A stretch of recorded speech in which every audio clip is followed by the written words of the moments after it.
Hello everyone, welcome to our Vision Institute and a very good morning to you all. Hope you all are fine and in good health and obviously you are indoors, okay?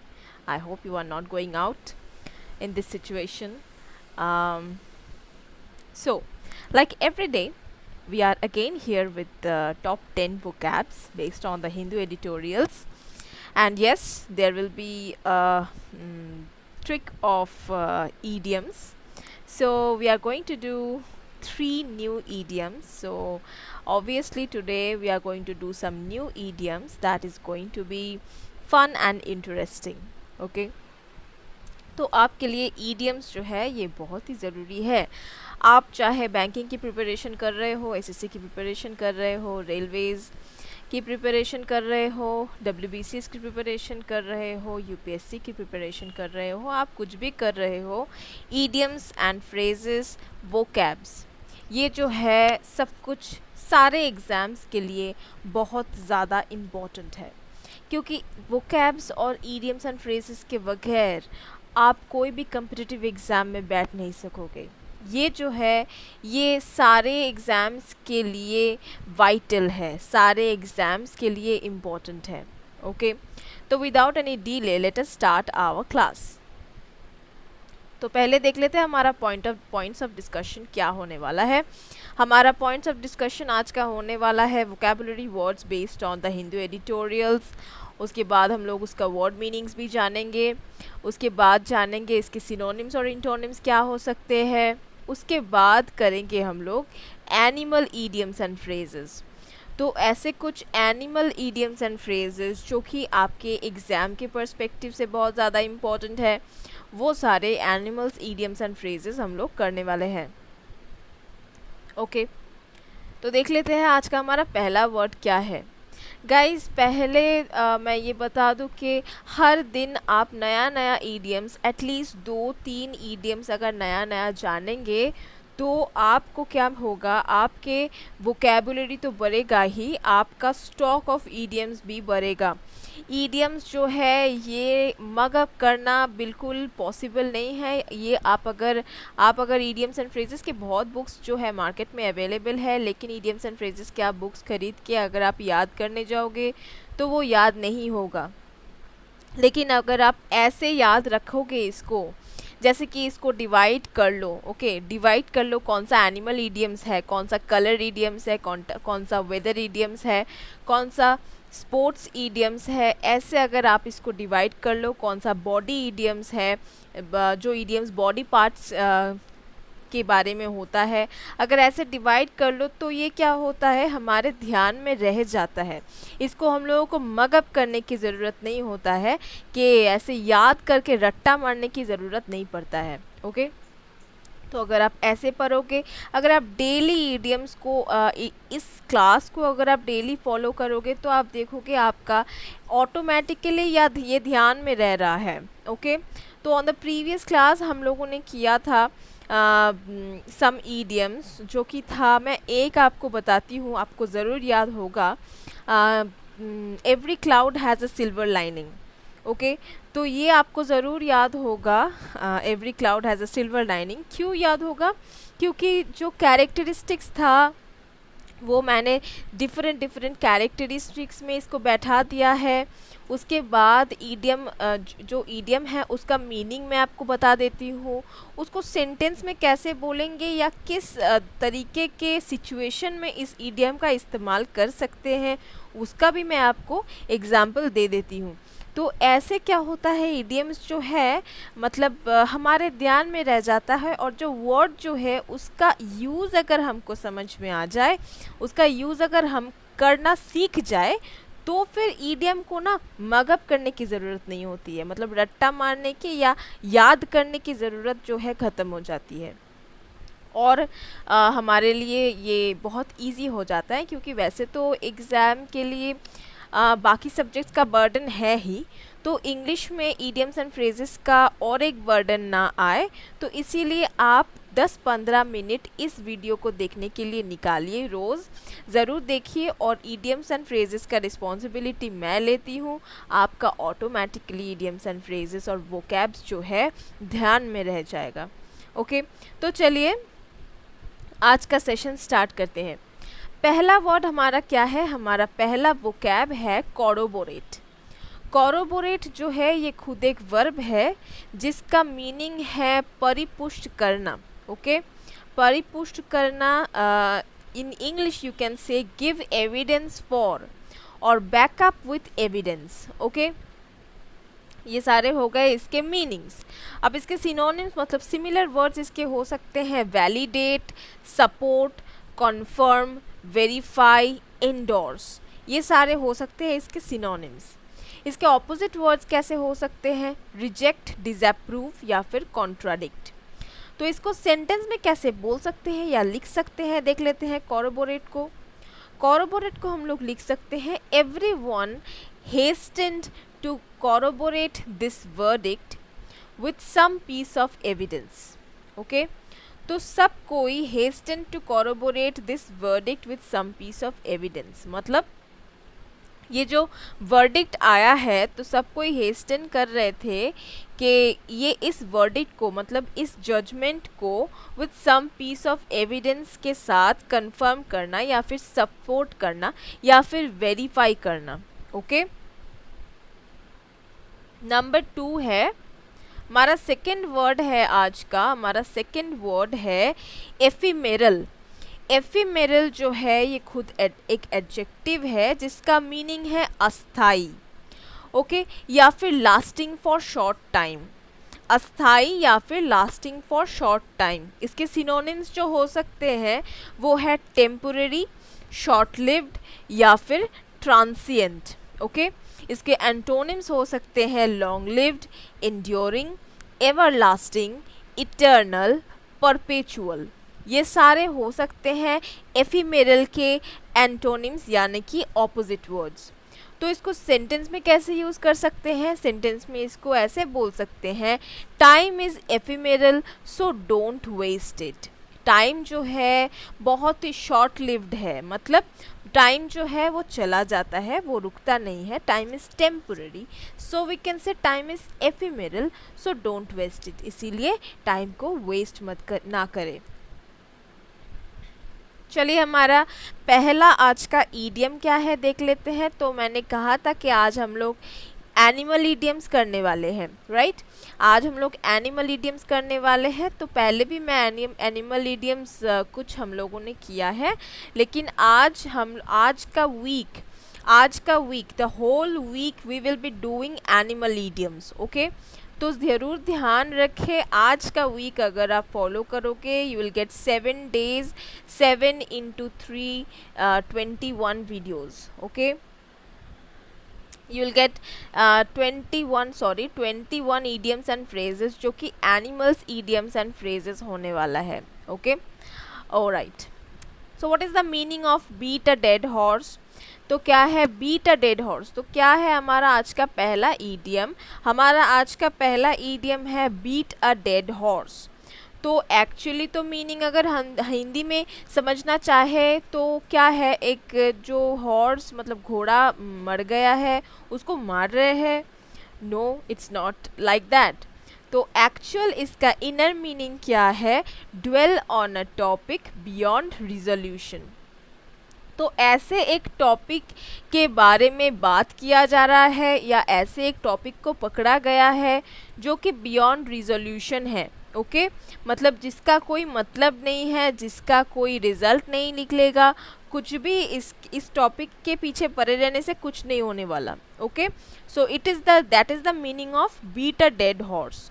तो sentence में कैसे इसको use कर सकते हैं या बोल सकते हैं ये देख लेते हैं। I told you several times that I won't do it. Don't beat a dead horse. तो मैंने तुमको बहुत बारी ये कह दिया है कि मैं ये काम नहीं कर सकती या मैं ये काम नहीं करूँगी। Don't beat a dead horse मतलब बार बार बोलने से ऐसा नहीं होने वाला कि मैं ये काम कर दूँगी। तो तुम जो है बेफालतू में ये बोल रही हो, मुझे बार बार बोलने से कुछ नहीं होने वाला। ओके, तो ये जो है बीट अ डेड हॉर्स का मतलब है। चलिए हमारा थर्ड वर्ड क्या है देख लेते हैं। हमारा थर्ड वोकैब है एप्रोबेशन। एप्रोबेशन जो है ये खुद एक नाउन है जिसका मीनिंग है अनुमोदन या फिर ऑफिशियल अप्रूवल भी कह सकते हैं। इसके सिनोनिम्स यानी कि इसके सिमिलर वर्ड्स हो सकते हैं अप्रूवल या फिर फेवर। इसके एंटोनिम्स यानी कि ऑपोजिट वर्ड्स हो सकते हैं डिसअप्रोबेशन, डिसअप्रूवल या फिर डिसफेवर। ओके, तो सेंटेंस में इसको कैसे यूज़ कर सकते हैं देख लेते हैं। Government gives its approbation to his selection. तो उसके सिलेक्शन में गवर्नमेंट ने अप्रोबेशन दिया, मतलब अप्रूवल दिया। ओके, मतलब गवर्नमेंट ने अप्रूव कर दिया है उसका सिलेक्शन। ओके, तो चलिए देखते हैं नंबर 4 क्या है। नंबर 4 है एल्ट्रुइस्ट। एल्ट्रुइस्ट जो है वो खुद एक नाउन है जिसका मीनिंग है जो धर्मार्थ दान करते हैं। ओके, जो धर्मार्थ दान करते हैं। इसका मीनिंग इंग्लिश में क्या बोल सकते हैं, बोल सकते हैं हु मेक चैरिटेबल डोनेशंस। तो जो कोई चैरिटेबल डोनेशंस करते हैं उसको एल्ट्रुइस्ट कहते हैं। इसके सिनोनिम्स यानी कि सिमिलर वर्ड्स क्या क्या हो सकते हैं, सिमिलर वर्ड्स हो सकते हैं बेनिफिशिएंट, बेनेवोलेंट या फिर चैरिटेबल। ओके, इसके और भी सिनोनिम्स है, देखिए ह्यूमैनिटेरियन, फिलैंथ्रोपिस्ट, जेनरस। ये सारे हो सकते हैं इसके सिमिलर वर्ड्स, एल्ट्रुइस्ट के सिमिलर वर्ड्स। और इसके ऑपोजिट वर्ड्स क्या क्या हो सकते हैं, सेल्फ सेंटर्ड, सेल्फ कंसर्न्ड या फिर सेल्फिश। ये सारे हो सकते हैं इसके ऑपोजिट वर्ड्स। सेंटेंस में इसको कैसे यूज़ कर सकते हैं देख लेते हैं। Animals can have more altruistic behaviour than humans. तो ह्यूमंस से ज़्यादा एनिमल्स का बिहेवियर जो है वो altruistic हो सकता है। मतलब altruistic मतलब और ज़्यादा जेनरस। तो ह्यूमन बींग्स से ज़्यादा एनिमल्स जो है वो ज़्यादा जेनरस होते हैं, मतलब नम्र होते हैं, वो ज़्यादा चैरिटी करते हैं। ह्यूमंस से ज़्यादा एनिमल्स जो है ज़्यादा चैरिटी करते हैं। Okay, so what is our fifth word for today? Our fifth vocab is ardent.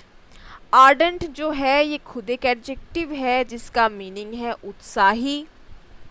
English में इसको बोल सकते हैं कैरेक्टराइज्ड बाय स्ट्रॉन्ग एंथुसियाज्म, जिसके अंदर बहुत ज़्यादा एंथुसियाज्म हो या जो बहुत ज़्यादा एंथुसियास्टिक हो। इसके सिनोनिम्स यानी कि सिमिलर वर्ड्स हो सकते हैं पैशनेट, एंथुसियास्टिक या फिर जेलस। इसके एंटोनिम्स यानी कि ऑपोजिट वर्ड्स हो सकते हैं एपैथेटिक, डल या फिर काम। सेंटेंस में इसको कैसे बोल सकते हैं, one should be an ardent supporter for the right cause. तो एक इंसान को राइट कॉज का आर्डेंट सपोर्टर होना चाहिए।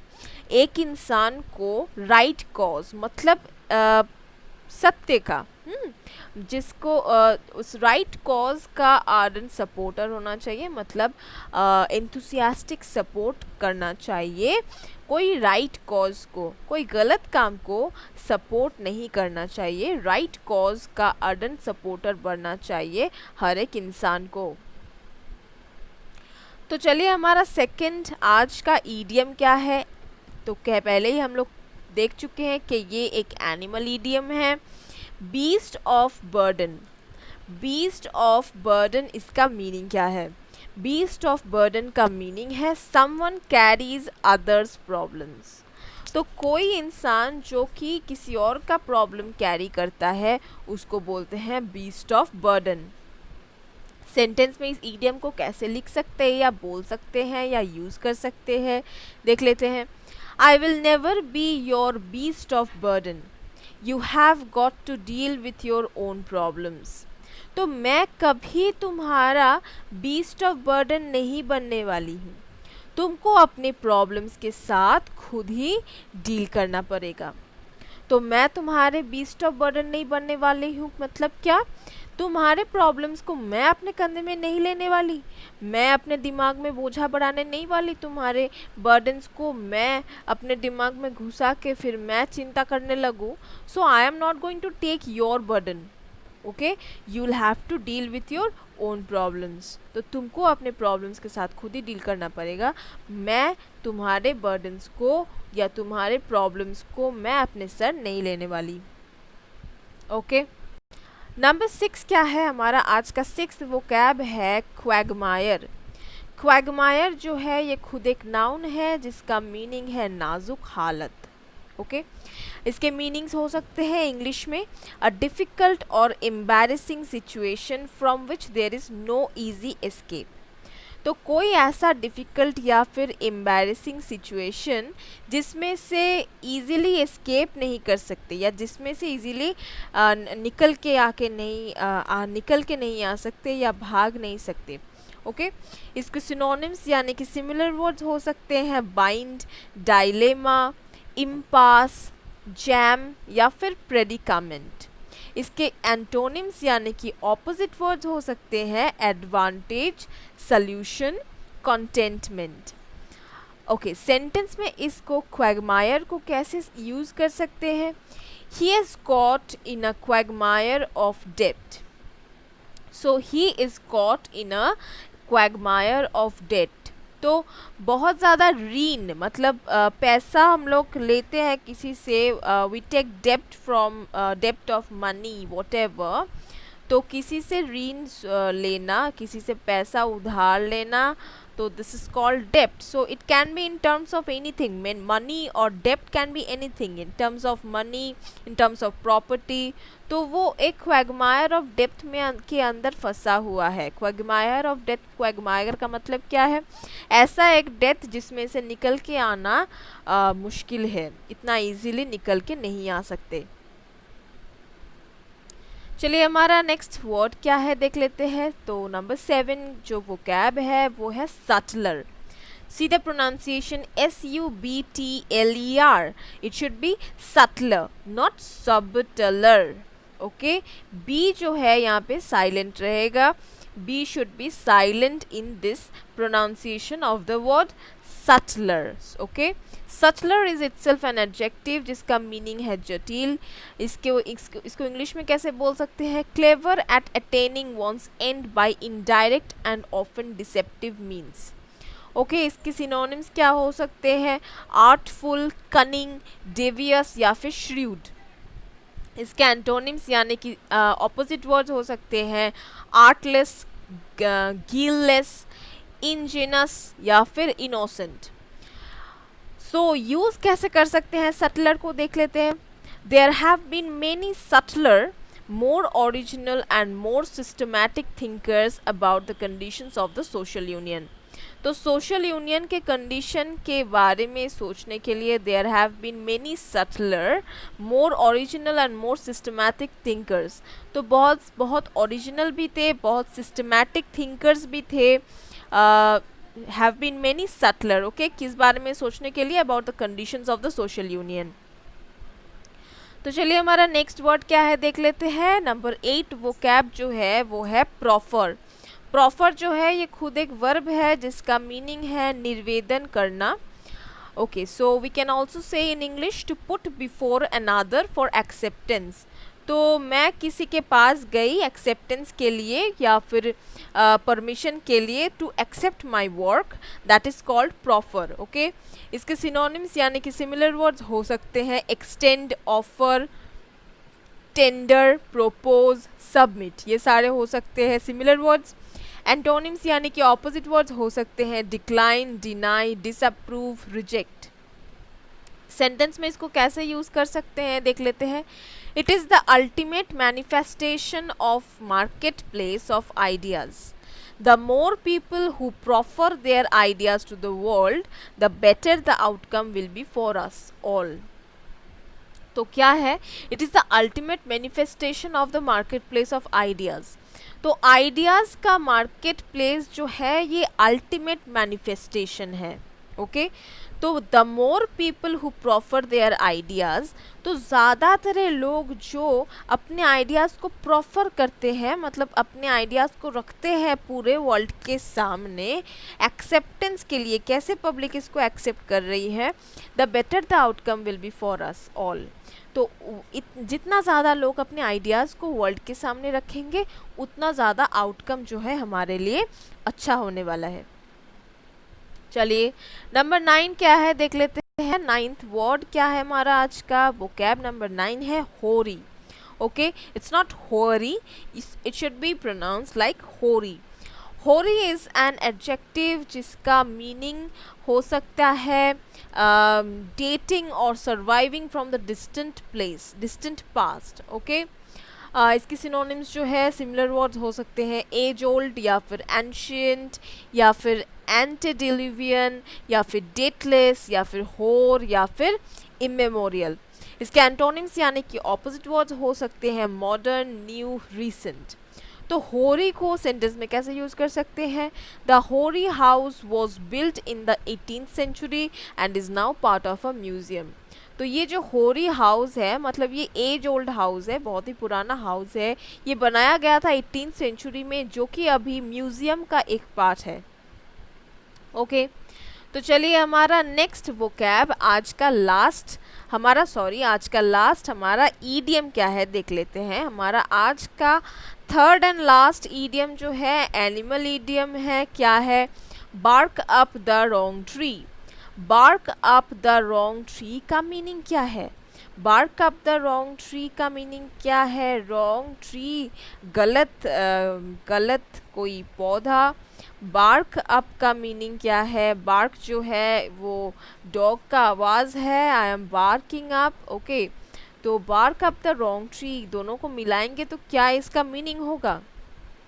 मीनिंग है look in the wrong place और फॉल्सली अक्यूज। ओके, मतलब कहीं पे हम लोग गलत जगह ढूंढ रहे हैं, वो जो चीज़ यहाँ पे नहीं है, जो चीज़ हम ढूंढ रहे हैं वो यहाँ पे नहीं है, लेकिन फिर भी हम लोग यहाँ पे ढूंढ रहे हैं। तो क्या हो रहा है? Look in the wrong place. और फॉल्सली अक्यूज का मतलब क्या है? किसी को झूठ मूठ का किसी के ऊपर दोष डाल देना। ठीक है, तो उसका मतलब होता है फॉल्सली अक्यूज समवन। तो मैं तुम्हारे ऊपर झूठ मूठ का, मुझे पता है तुम ये काम नहीं किया है तुमने, तो फिर भी मैं तुमको अक्यूज कर रही हूँ। ओके, तो सेंटेंस में इसको कैसे बोल सकते हैं या लिख सकते हैं देख लेते हैं। He asked me if I broke his laptop. तो उसने मुझसे पूछा कि मैंने उसका लैपटॉप तोड़ दिया। आई said he was barking up the wrong tree. तो मैंने कहा कि तुम मुझे फॉल्सली अक्यूज कर रहे हो, मतलब मैंने ये काम नहीं किया है। तो इसको हम लोग इस इडियोमैटिक एक्सप्रेशन से रिप्लेस कर सकते हैं कि मैंने ये काम नहीं किया है, तुम मुझे फॉल्सली अक्यूज कर रहे हो। हम बोल सकते हैं I said he was barking up the wrong tree, मतलब he was falsely accusing me. Okay, चलिए हमारा आज का लास्ट वोकैब देख लेते हैं। हमारा आज का लास्ट वोकैब है कॉनकोमिटेंट। कॉनकोमिटेंट जो है ये खुद एक एडजेक्टिव है जिसका मीनिंग है सहगामी। मीनिंग इसका इंग्लिश में क्या हो सकता है? नेचुरली अकम्पैनिंग और एसोसिएटेड। इसके सिनोनिम्स हो सकते हैं attendant, collateral, linked, accessory. Antonyms हो सकते हैं अनएसोसिएटेड, इनडिफरेंट या फिर अनबाउंड। सेंटेंस में इसको कैसे यूज कर सकते हैं? That it is apparently devoid of psychical concomitant need not imply that the impressions concerned in it are crude and inelaborate. Okay, तो इसका मीनिंग क्या है? that it is apparently devoid of psychical concomitant. Okay, psychical concomitant का meaning है ये psychical concomitant need not imply that the impressions concern in it are crude and inelaborate. Okay, तो ये था हमारा आज का 10 vocabs. I hope you liked the session and I hope you got to learn some new words today. और I hope आप कुछ ऐसे idioms and phrases, idiomatic expressions भी सीख गए हो जो कि हमारे एग्ज़ाम के, कोई भी गवर्नमेंट एग्ज़ाम के पर्सपेक्टिव से बहुत ज़्यादा इम्पॉर्टेंट है। And I can make sure that अगर आप ऐसे ही इस क्लासेस को फॉलो करते रहोगे तो idiomatic expressions एंड vocabs जो है आपका स्टॉक जो है बढ़ते रहेंगे और आपको अलग से कोई बुक फॉलो करने की ज़रूरत नहीं होगी।